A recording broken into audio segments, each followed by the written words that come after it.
Okay, so if you're running a hotel or a restaurant, you know this feeling, right? You're not just serving food or renting rooms. No, definitely not. You're fighting for attention. I mean, the world is just full of food photos, travel blogs. It's everywhere. It really is. How do you actually stand out? How do you connect? Exactly. It's a huge challenge. We hear it all the time. Well, that's precisely what we're getting into in this deep dive. We're really focusing in today specifically for you, the hotel and restaurant owners out there. Right. We're digging into some great insights from Maurice. He's hospitality pro, loads of experience in F&B. Okay. And the goal here is basically to look at why food TV and all that online food stuff is so popular and figure out, what are the actionable lessons you can take away for your business? Yeah, actionable is key. Mm-hmm. And it's not just about copying fancy cooking tricks, is it? Not at all. Maurice's take goes quite a bit deeper. We're hoping to pull out some things that might even be a bit surprising, but definitely practical, things you can actually use. Good. So where do we start? What's the first big takeaway from Maurice? Well, the first thing Maurice really flags is something he calls the democratization of culinary knowledge. Okay, democratization. Uh-huh. What does that mean in practice? It's basically that food media, especially TV, has kind of educated the public. Yeah. People now know terms, things like emulsion or tartare. Yeah, you do hear those words thrown around more. Right. It used to be just chef talk, but now your average diner might actually know what it means. And Maurice sees that as a real opportunity. An opportunity. How so? If customers know more, what can restaurants do with that? Well, Maurice suggests tapping into it directly. Make it interactive. Think about, say, running culinary workshops. Ah, like teaching guests how to make something specific. Exactly. Your signature dish, maybe, or a perfect Swiss fondue technique. He actually mentioned Le Lab in Corso as a good Swiss example doing these participatory classes. Okay, I see. Get them involved hands-on. Yeah. Why does that work so well, do you think? Maurice's point, I think, is that it shifts the customer from just eating passively to actually engaging with the process. Right, they understand the skill involved. Yeah, and appreciate the ingredients more. Plus, Maurice also talks about using social media, but not just the pretty pictures. Okay. Think short, behind-the-scenes videos, like maybe explaining the secret to your sauce or showing where your local produce comes from. Showing the process, the sourcing. Exactly, building that connection and trust. Maurice also mentioned maybe collaborating with local Swiss food influencers, too. Adds that authentic touch. That makes a lot of sense. Show, don't just tell. But Maurice had a warning too, didn't he? He did. A really important one. Be careful with the jargon. You want to educate, yes, but don't get overly technical. Keep it engaging, accessible. Make it fun, not a lecture. Yeah. Pedagogy matters, as he put it. Right. Keep it light, keep it interesting. Okay. So moving on from knowledge, what's the second big lesson from Maurice? This one is maybe even more crucial today. It's about the power of emotion and storytelling. Emotion and story. Okay. Maurice's point is that technical perfection isn't really the main draw anymore. Diners crave authenticity. They want to feel something, connect with the story behind the food. So it's less about flawless execution and more about feeling. Yeah, creating a memorable experience that resonates, on an emotional level. It goes way beyond just how the food tastes. Okay, so how do we actually do that? How do we weave stories into the dining experience? Maurice had ideas. Oh, definitely. Really evocative ones. For instance, really spotlighting your local ingredients. Right. So instead of just listing Gruyere cheese, maybe tell a micro-story about the specific dairy farm you partner with. Give it a face, a place. Exactly. Or, the local Nyan honey who's the beekeeper. What makes their honey special? Put it on the menu on social media. I like that. Makes it personal. What else? Well, Maurice also talks about fostering what he calls convivial experiences, creating spaces or events that bring people together. Like shared tables. Could be shared tables, yeah. Or themed nights celebrating a local tradition. He mentioned a giant raclette night as a fun example. It builds shared memories. Okay, more communal.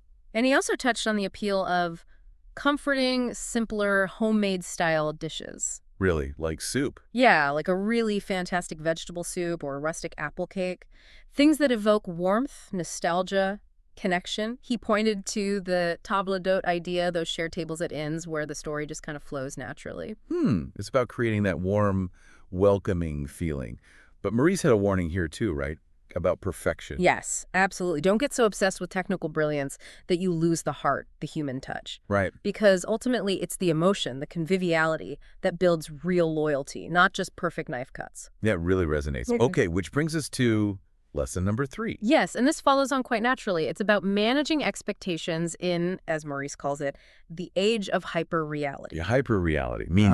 Meaning the food we see on TV, on Instagram, it's often flawless, perfectly styled, maybe even edited.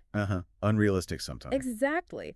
And Maurice is concerned this creates unrealistic expectations for diners about what's actually possible or even desirable in a real restaurant kitchen. Okay, that's a fair point. So how do restaurants navigate that gap between the screen and the reality of the plate? Maurice offered some really practical thoughts here. One idea is to maybe adapt those super complex TV show dishes. Adapt them how? Take the core idea, the flavor profile, but make it, more achievable, more accessible for your kitchen and your guests. Capture the essence without needing a food stylist on hand. Makes sense. Simplify intelligently. Awesome. Transparency. Be really open about your sourcing, about seasonality. Like the example he gave. Yeah, the apple tart. Explaining why it might taste or look a bit different in winter because you're using the local apples that are actually in season, it manages expectations naturally. And builds trust, presumably. Definitely. And he also suggested using your social media not just for promotion, but to subtly educate people about the realities. Educate how? Like complaining about costs. Maybe not complaining, but sharing insights into sourcing challenges or the effort involved in a dish, the logistics of service, give them a peek behind the curtain. Okay, context. Right. Maurice mentioned Radius by Stefan Beer at the Victoria Jungfrau as a Swiss place that does this well, showing their local focus and process online. Got it. So it's about building appreciation, not just showing off. Okay, lesson 4? Lesson 4 focuses on celebrating your local culinary identity. Playing to your strengths. Exactly. Maurice noted how food shows often highlight regional specialties, and he feels Switzerland, well, it has huge untapped potential here. Interesting. We have so many distinct regions. So how can restaurants leverage that Swissness? Well, building on Maurice's ideas, you could create themed menus, like a Valais week featuring raclette and fendant, or a Graubünden evening with capuns and local wines. Showcase a specific canton or area? Yeah, and really shout about your local suppliers. If that bread comes from the artisan baker down the street or the veggies from a farm nearby, make that part of your story front and center. Again, that connection piece. Absolutely. And Maurice also suggested targeting that foodie niche more directly sometimes. How? With premium experiences that really dive deep into the local terroir. Think guided Swiss wine tastings, high-end cheese pairings, maybe a special menu focused only on ingredients from within, say, 20 kilometers. Right, cater to that dedicated audience looking for something special and local. Okay, and the final lesson from Maurice. The final one tackles that growing interest in well-being. Health consciousness. Oh, yes, that's everywhere now. It is. But, as Maurice points out, people want healthier options, but they don't want to sacrifice pleasure or taste. That's the key challenge. The balance. So how do you strike that balance in a restaurant setting? Maurice had practical ideas here, too. First, ensure you just have appealing, balanced options, like a beautifully cooked trout with vibrant seasonal vegetables. Simple, but healthy and delicious. Okay, provide the choice. Right. He also floated the idea of maybe hosting healthy cooking workshops, maybe even partnering with a local nutritionist. Like the culinary workshops, but with a health focus. Exactly. And again, storytelling comes in.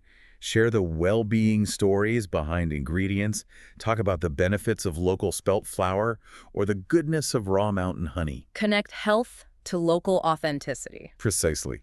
He mentioned Tibbetts, the vegetarian chain in Switzerland, is a good example. Yeah. They attract a very health-aware crowd, but the food is genuinely gourmet and satisfying. Yeah, they do that well. And Maurice's final thought on this was crucial. Try not to create this stark divide on your menu between healthy and pleasure. Integrate them. Yeah, they absolutely can and probably should coexist seamlessly. Okay, that's a lot of great insight drawn from Maurice. So if we boil it all down, what's the big overarching message for owners listening? Well, pulling together Maurice's perspective, honed over years in the industry, it really comes down to 3 core things. Adapt, be inspired, and tell your story. Adapt, inspire, tell your story. Okay.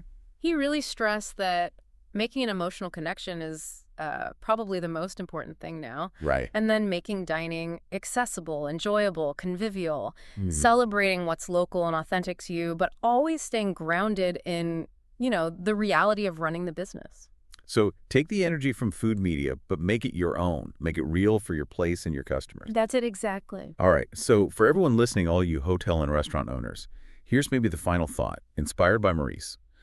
How can you, like right now, take just one of these lessons, maybe one that surprised you, and use it to strengthen that customer connection, to really sharpen your restaurant's unique story? Yeah, what is it that really makes your place stand out in this crazy visual food world we live in? That's the question to ponder. Well, thank you for tuning in and diving deep into Maurice's insights with us. Yeah, we covered quite a bit today, didn't we? From leveraging diner knowledge, the power of story, managing those TV expectations, celebrating local, all through Maurice's lens. We really hope you can take some of these ideas and think about how they might apply in your own establishments to, build those guest relationships. We're definitely looking forward to our next deep dive already. Until then, keep learning, keep adapting.